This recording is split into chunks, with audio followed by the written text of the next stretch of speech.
Nire proiektua Absentia marra urdina triangelu gorria izena du.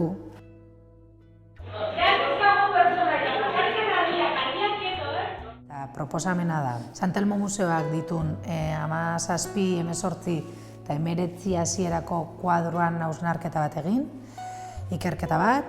Bilatzen dana ikerketa hortan da kuadroan konposaketan estruktura bilustia eta nolabait konposaketa horietan dauden bi puntu azpimarratzea. Bat izango litzateke puntos de fuga edo ihes puntuak, eta bigarrena da ikuslearen begirada barrurantz bideratzen dituzten puntu horiek. Normalian gorputzan kontaktuak edo eskuak edo nolabait ateatzen dira konposaketa struktura batzuk eta ikusi nahi dut ea badauden patroi batzuk errepikatzen dianak, ez?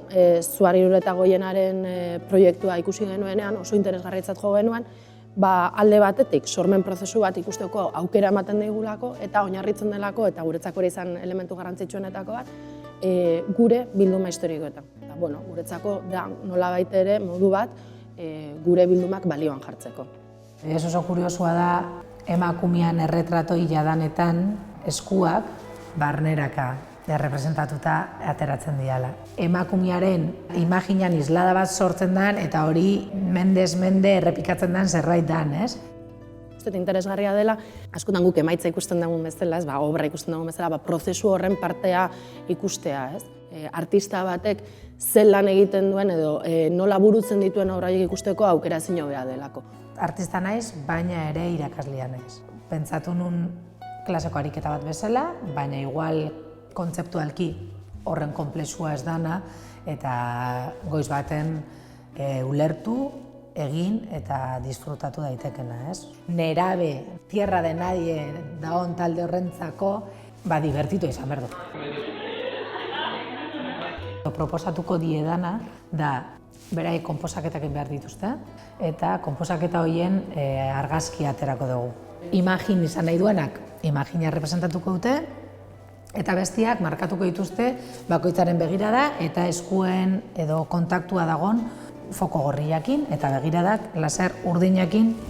Behin hori markatuta dagonean, errepresentazio edo imagen izan nahi dutenak kuadrotik atera beharko dute. Eta hor dator, Absentia.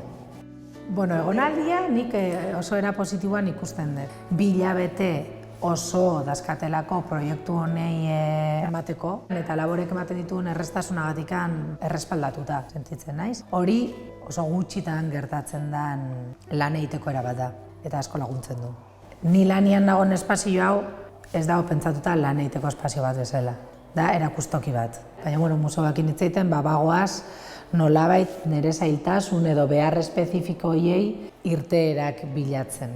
Eta bai nahi nukela ere azpimarratu, Zuarrekin batera egongo direla Euskal Herriko Unibertsitateko 2 ikasle, arte ederretakoak laguntzen, ez da. Uste dugu horrek ere balio bat ematen diola, baita ere lanari, ez da. Imagen finala, izango da argazki bat, nun ikusten dian operarioak, fokoak eta laser urdinak eusten, baina errepresentazioan parte hartzen zuten pertsonak ez dian egongo. Zergatikan nahi nun hori nerabie edade hori, oso erradikalizatuta daola norbeak nola bere burua bizitzen duen. Eta bat da, atentzio foko izaten nahi hori, eta kamera aurrian jarri nahi hori, eta guztiz kontrakoa dan bestia. Usten dut akzio performatibo honetan nolabait 2 papel horiek inbertitzia lortzen dela.